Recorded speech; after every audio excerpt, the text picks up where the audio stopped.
నమస్తే welcome to of the record.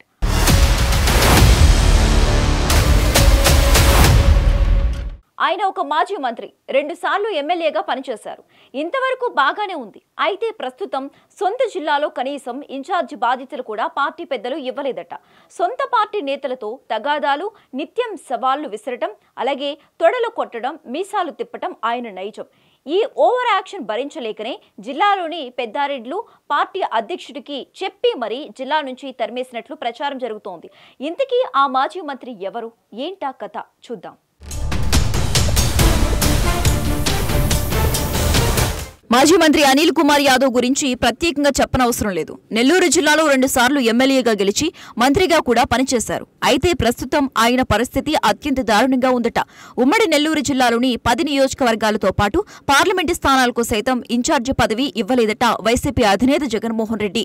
Anil Kumar Yadav మంత్రిగా ఉన్నప్పుడు చేసిన ఓవర్ యాక్షన్ అంతా ఇంత కాదట. జిల్లాలో బలమైన నేతలైన వేమిరెడ్డి ప్రభాకర్ రెడ్డి, కాకాని గోవర్ధన్ రెడ్డి ఇలా చెప్పుకుంటూ పోతే రెడ్ల అందరితో ప్రతినిత్యం గొడవలు పెట్టుకున్నారట అనిల్ యాదవ్. దీంతో ఇక చేసేది లేక అధినాయకుడి దగ్గర జిల్లా నాయకులు పంచాయతీ పెట్టించి అనిల్ కుమార్ యాదవ్ జిల్లా నుంచి వెళ్లిపోయేలా చేశారట. ప్రస్తుతం అనిల్ కుమార్ యాదవ్ ఉమ్మడి నెల్లూరు జిల్లాలో ఏదో ఒక నియోజకవర్గం నుంచి పోటీ చేయడానికి తహతహలాడుతున్నాడట. మొన్నటి వరకు వెంకటగిరి వైపు ఉన్న ఆయన చూపు ప్రస్తుతం ఆత్మకూరు, ఉదయగిరి, నెల్లూరు రూరల్ నియోజకవర్గాలపై పడిందట. ఈ విషయం గురించి అధిష్టానం దగ్గర మొట్టికాయలు కూడా పడినట్లు తెలుస్తోంది.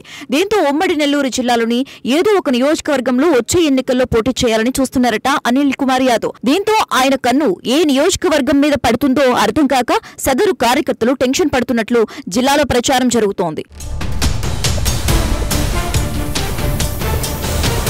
ఎంతో సౌమ్యుడిగా, మంచి వ్యక్తిగా సేవా కార్యక్రమాలు చేస్తూ రాజకీయంలోకి వచ్చిన వేమిరెడ్డి ప్రభాకర్ రెడ్డి లాంటి ఉన్నతమైన వ్యక్తిని కూడా బాధపెట్టి పార్టీ నుంచి బయటికి వెళ్లే విధంగా చేసింది అనిల్ కుమార్ అంటున్నారు వైసీపీ కార్యకర్తలు. వేమిరెడ్డి ప్రభాకర్ రెడ్డి వైసీపీని వదిలి బయటకు పోకుండా ఉండి ఉంటే గత ఎన్నికల్లో కనీసం 4 ఎమ్మెల్యే స్థానాలు వైసీపీ ఖాతాలో పడేవని చెబుతున్నారట. అలాగే నిత్యం ప్రజల్లో ఉండే కాకాని గోవర్ధన్ రెడ్డిని కూడా ముప్పు తిప్పలు పెట్టినట్లు అనిల్ యాదవ్ మీద ఆరోపణలున్నాయి. కాకాని గోవర్ధన్ రెడ్డి మంత్రిగా స్వీకారం చేసి తొలిసారి నెల్లూరు జిల్లాకు వస్తుంటే జిల్లాలోకి రానివ్వకుండా అప్పటికప్పుడు గాంధీబొమ్మ సెంటర్లో భారీ బహిరంగ సభ పెట్టి ఆయన రాకను అడ్డుకున్నారట. దీంతో కాకాని గోవర్ధన్ రెడ్డి గత్యంతరం లేక వేరే మార్గం ఎంచుకుని సిటీలోకి వచ్చినట్లు అప్పట్లో ప్రచారం జరిగింది. మొదట నుంచి నెల్లూరు జిల్లా అంటే పెద్దారెడ్లకి పెట్టింది పేరు. ఏ పార్టీ అధికారంలోకి వచ్చినా ఇక్కడ శాసించేది ఆ వర్గ నేతలే. అలాంటి వాళ్లతో పెట్టుకున్నందుకే ఇప్పుడు అనిల్ యాదవ్ జిల్లాలో గడ్డు పరిస్థితులు ఎదుర్కొన్నారన్న చర్చ జోరుగా జరుగుతోంది. దీనికి తోడు పార్టీలో వర్గాలను ప్రోత్సహించడం, నేతల మధ్య గొడవలు పెట్టడం, చిన్న పెద్ద తేడా లేకుండా హేళనగా మాట్లాడటం వంటి అంశాల మీద పార్టీ అధినేత జగన్ సీరియస్ అయ్యారట. అందుకే ఇప్పుడు ఆయన్ని జిల్లా నుంచి తరిమేసినట్లు ప్రచారం జరుగుతోంది.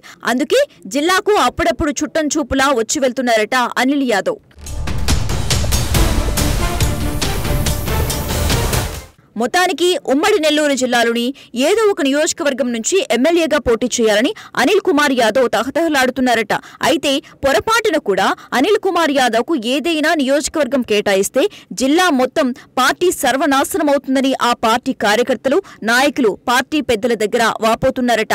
మాజీ ఎమ్మెల్యే సంజీవయ్య, ఎమ్మెల్సీ మేరుగా మురళి జిల్లాలోని పెద్దరెడ్లతో కలిసి మెలిగి ఉంటూ వాళ్ళ స్థానాలు పదిలం చేసుకున్నారు. కానీ అనిల్ యాదవ్ వీరికి భిన్నంగా ప్రవర్తించడం వల్లే ఇప్పుడు గడ్డు పరిస్థితులు ఎదుర్కొంటున్నారని వైసీపీ నేతలు పబ్లిక్ గానే చెబుతున్నట్లు తెలుస్తోంది. అంతేకాదు అనిల్ యాదవ్ కు టికెట్ ఇవ్వవద్దంటూ వైసీపీ నేతలు, కార్యకర్తలు తీర్మానం చేసి మరీ పార్టీ అధిష్టానానికి పంపినట్లు తెలుస్తోంది.